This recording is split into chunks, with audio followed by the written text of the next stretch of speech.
প্রিয় ছাত্রছাত্রীরা, আজকে আমি নিয়ে এসেছি বর্ধমান ইউনিভার্সিটি বিএ প্রথম সেমেস্টার বাংলা মাইনরের আত্মবিলাপ কবিতার কিছু গুরুত্বপূর্ণ সংক্ষিপ্ত প্রশ্নের উত্তর। প্রশ্নগুলি হলো: আত্মবিলাপ কোন ধরনের কবিতা? আত্মবিলাপ একটি গীতি কবিতা। এই কবিতার প্রথম পংক্তি লেখো। আশার ছলনে ভুলি কি ফল লোভিনু হাই। এই কবিতার শেষ দুটি পংক্তি লেখো। ফিরি দিবি হারাধন কে তোরে অবধু মন, হাইরে ভুলিবি কত আশার কুহক ছলে। আত্মবিলাপ কবিতায় কটি স্তবক আছে? 7টি।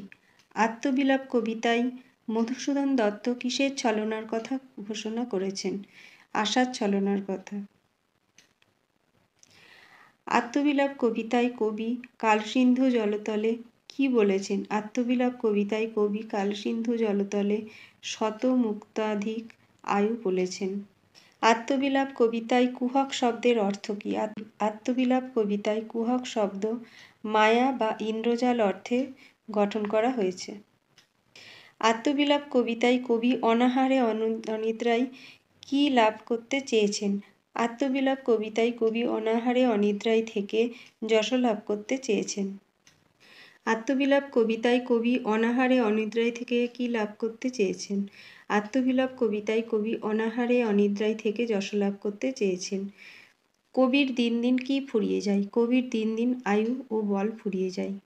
আত্মবিলাপ কবিতায় কবি মনের কোন দিকটি আত্মবিলাপ রূপে প্রকাশ পেয়েছে? আত্মবিলাপ কবিতায় কবি মনের ব্যক্তিগত জীবনের হতাশা ও গ্লানিময় দিকটি আত্মবিলাপ রূপে প্রকাশ পেয়েছে। আত্মবিলাপ কবিতায় কবি মরীচিকাকে কিসের সাথে তুলনা করেছেন? আত্মবিলাপ কবিতায় কবি মরীচিকাকে আশার সাথে তুলনা করেছেন।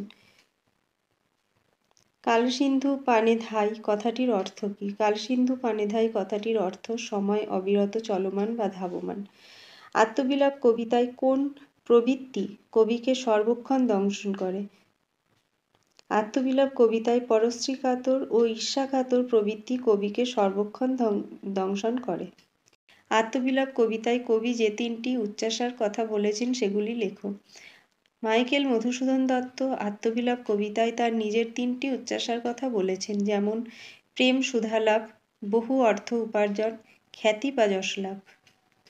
আত্মবিলাপ কবিতাটি কোন শ্রেণীভুক্ত?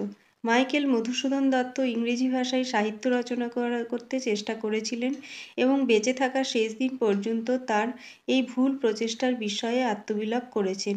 শুধু এই আত্মগ্লানি থেকেই তিনি কিছু কবিতা সনেট লিখেছিলেন। আত্মবিলাপ কবিতাটি সেই শ্রেণীর ভুক্ত।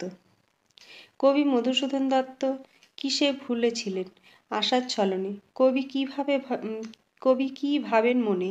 আশার ছলনে ভুলে কি ফল লাভ করবেন? জীবন প্রবাহ কোন দিকে বয়ে যায়? কালো সিন্ধু পানে। কবি কাকে ফেরানোর কথা বলেছেন? জীবন প্রবাহকে। কবির দিন দিন কি ফুরিয়ে যায়? আয়ু এবং বল। কবির আয়ু এবং বল শেষ হলেও কিসের নেশা ছোটে না? আশার নেশা। আত্মবিলাপ কবিতায় কবি কাকে জাগার কথা বলেছেন? নিজের প্রমত্ত মনকে। কবির জীবন উদ্যানে কি ফুরিয়ে যাচ্ছে ক্রমশ? যৌবন কুসুমভাতি। কবি কোন আশার ছলনে ভুলেছিলেন? কবি ইংরেজি ভাষায় সাহিত্য চর্চার চেষ্টা করেছিলেন এবং সেই চেষ্টাকেই তিনি আশার ছলনা বলেছেন। একই দায় বলতে কবি কি বুঝিয়েছেন? ইংরেজি ভাষায় সাহিত্য রচনা করতে গিয়ে তিনি কাল ক্রয় করেছেন, জীবনের অনেকটা সময় অতিবাহিত করে ফেলেছেন এবং সেই ভুলের মাসুল জোগাতে তিনি দিন দিন আয়ুহীন ও বলহীন হয়েছেন। তবু এই আশার নেশা তার ছাড়ল না, এটাকেই তিনি দায় বলেছেন। কবি নিজেকে কি প্রশ্ন করেছেন? কবি নিজেকেই প্রশ্ন করেছেন, কবে এই দুঃসহ রাত্রি শেষ হবে এবং তার মন ভুল বুঝতে পেরে জেগে উঠবে। নিত্য কি ঝলমল করে না নির্বিন্দু দুর্বাদলে? কার কোনো সুখ নেই নিশার স্বপন সুখে যে সুখী। নিগর শব্দের অর্থ কি? শৃঙ্খল। কে শুধু আধার বাড়ায় ক্ষণপ্রভা। কবি আত্মবিলাপ কবিতায় কোন 3 ছলের কুয়াশার কথা বলেছেন? নিশার স্বপ্ন, ক্ষণপ্রভা এবং মরুদোষের মরীচিকা। অম্বুবিম্ব অম্বুমুখে সদ্যপাতি শব্দের অর্থ কী? অম্বুবিম্ব শব্দের অম্বু অর্থ জল ও বিম্ব অর্থ বুদ্বুদ। অম্বুমুখে শব্দের অর্থ হলো প্রবাহিত জলের সামনে। সদ্যপতি শব্দের অর্থ হলো ওঠবার সঙ্গে সঙ্গেই পড়ে যায় এমন।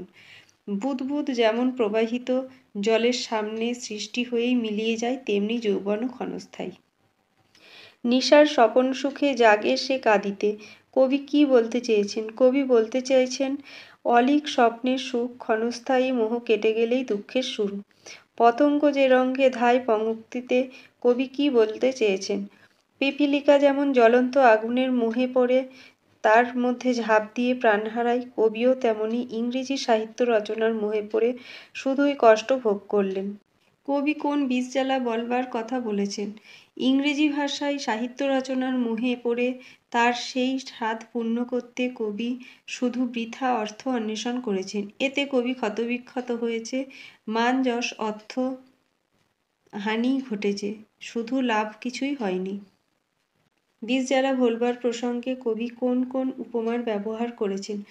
কমল তুলতে গিয়ে কাঁটায় হাত ক্ষতবিক্ষত হয়েছে, কমল লাভ হয়নি। মণি সংগ্রহ করতে গিয়ে শুধু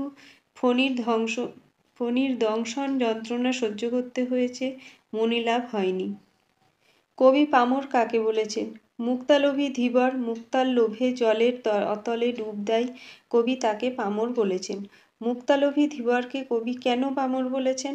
ধীবর মুক্তার লোভে শতমুক্তাধিক আয়ুকে তুচ্ছ জ্ঞান করে অতল জলে ডুব দেয়, তার এইরূপ অজ্ঞতার জন্যই কবি তাকে পামর বলেছেন।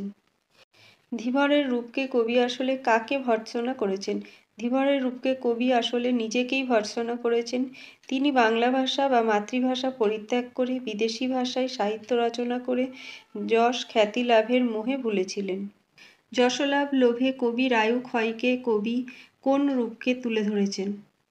সুগন্ধি ফুলের গন্ধে আকৃষ্ট হয়ে অন্ধ কীট যেমন তার দিকে ধায়, কবি নিজেকে তুলনা করেছেন সেই কীটের সঙ্গে, যে ইংরেজি সাহিত্যের প্রতি আকৃষ্ট হয়ে ইংরেজি সাহিত্যের বিখ্যাত মনীষীদের সমকক্ষ হয়ে ওঠার চেষ্টা করেছিলেন। আত্মবিলাপ শব্দের অর্থ কী? কবি কেন আত্মবিলাপ করেছেন? আত্মবিলাপ শব্দের অর্থ নিজের কৃতকর্মের জন্য হতাশ হয়ে পড়া। কবি নিজের কাব্য রচনার ব্যাপারে এই আত্মবিলাপ করেছেন। জীবন ও মৃত্যুকে কিসের সঙ্গে তুলনা করা হয়েছে? জীবনকে প্রবাহের সাথে এবং মৃত্যুকে কালসিন্ধু অর্থাৎ কালরূপ সমুদ্রের সাথে তুলনা করা হয়েছে। এখানে জীবন নদীর রূপকে এবং মৃত্যু সমুদ্র রূপকে অঙ্কিত হয়েছে। ধীবরকে কবি কি বলে ধিক্কার জানিয়েছেন? পামর বলে। মুকুতা ফলের লোভে কে কি করে? মুকুতা ফলের লোভে ধীবর অতল জলে ডুব দেয়, অর্থাৎ মুক্তার সন্ধানে ডুবুরি বা জেলে নিজের প্রাণের মায়া না করে জলে ডুব দেয়।